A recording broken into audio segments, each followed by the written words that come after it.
you. Thank you to the organizers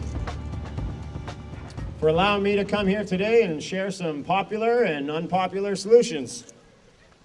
The hosts of this event require us to bring solutions. Solutions arise when we establish our needs and then realize that those needs aren't being met, causing us to rightly identify that as a problem, which demands the necessary solutions. So first, we must establish what we need. Certainly, no one man could compile a complete list, but I'm going to outline a few needs today that may not be top of mind, but that are nonetheless vital if we want to change the trajectory of our world. What do we need? We need to legislate honesty in politics. Recently, a police officer in Alberta made waves when he decided to run for city council on a platform of requiring polygraph testing for all of our politicians. His words, he said, "Police are held to a higher standard because the public expects so much from us to maintain the integrity of our system. But when we see scandals involving senators, people respond and say that they're not shocked. Voters are not shocked when they find out politicians have lied to them. So that's on us. We have to raise our expectations of our politicians. Every single police officer on this continent is subject to polygraph tests. Now, with all the uncertainty surrounding these tests, one thing definitely is certain. Either the cops shouldn't have to take them, or all of our politicians should. The standards of honesty required from all of our public officials must be equally elevated to the same level. We need to provide our disabled, returning veterans with a permanent lifetime disability pension. We need to rip up the new Veterans Charter, which was passed through the House of Commons unanimously by all parties working in concert to fight against their own troops. Tell us, Mr. MP, why the returning soldier who lost his limbs shouldn't have the exact same pension, at least, that you do.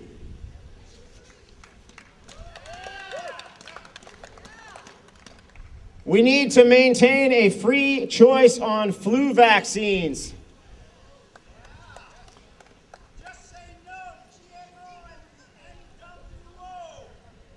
We need strict laws surrounding food, water, and air pollution. Talk about GMO foods. I just want to quote Josh Steffler from last year, because he does indeed see the biggest picture. He spoke about genetically modified foods, but he didn't debate the science or the health of these foods. Rather, he said simply, "You want GMO foods? That's great. That's fine. I don't want them."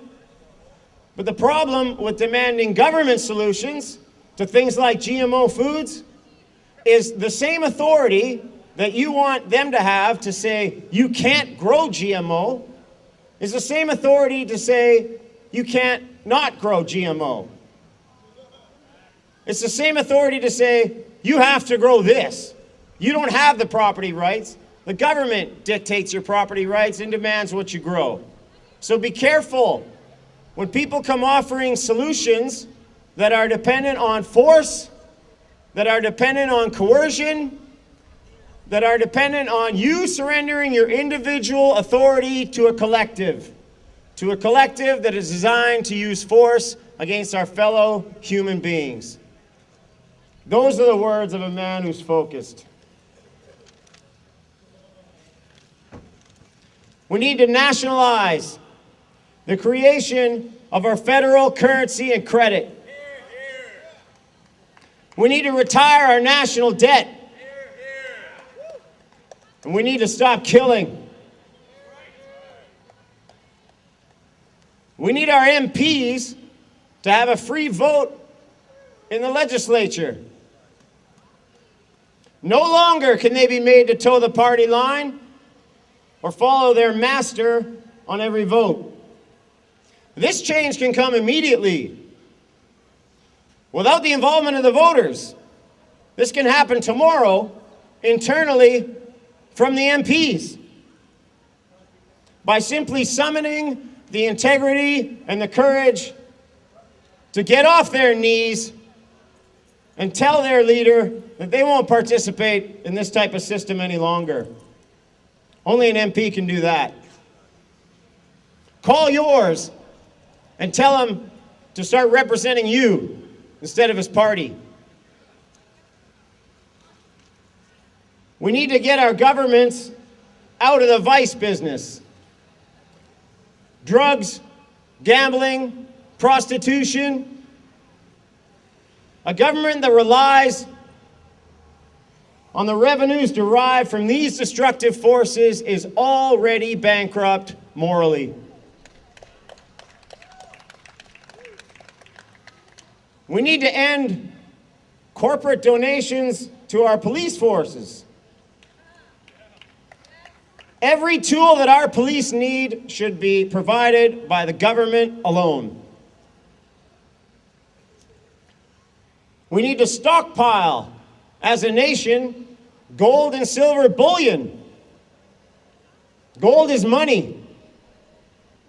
Years ago, Canada sold off all its gold reserves. And do you know who they sold it to? The answer is no, you don't. We need a moratorium on home, factory, and farm foreclosures for the duration of the global economic crisis.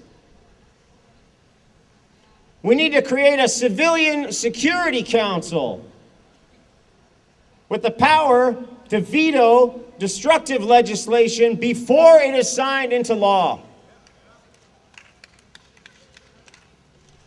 We need to create a Canadian Special Reserve Force, a legion of volunteers, nationwide, coordinated, on call, fully trained to assist first responders in fires, floods, and earthquakes. When the flood hit Calgary, we should have been there.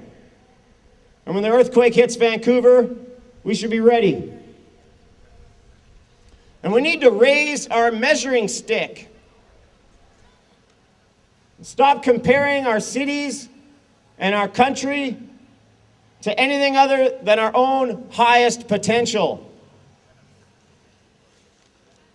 And to assist us in all this, we turn once again to the press. It was the Pope who said, "The means of social communication should contribute to the establishment of justice, freedom, and solidarity in the world. Media producers have a responsibility towards media consumers.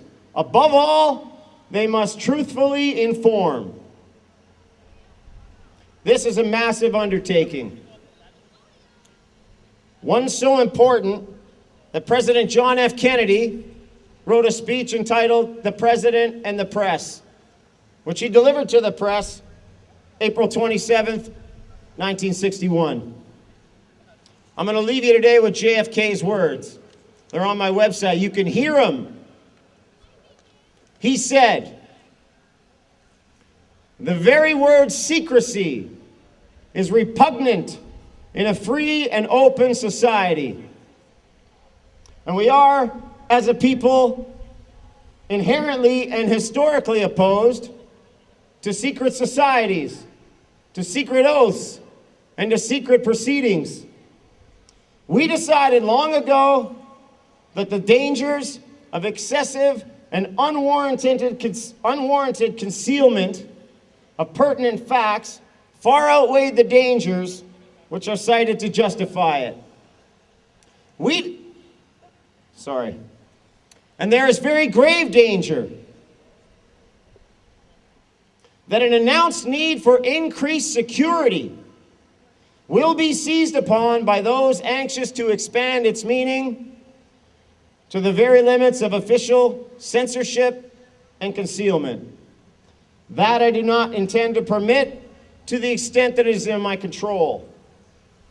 It requires a change in outlooks, a change in tactics, a change in missions by the government, by the people, by every businessman or labor leader, and by every newspaper.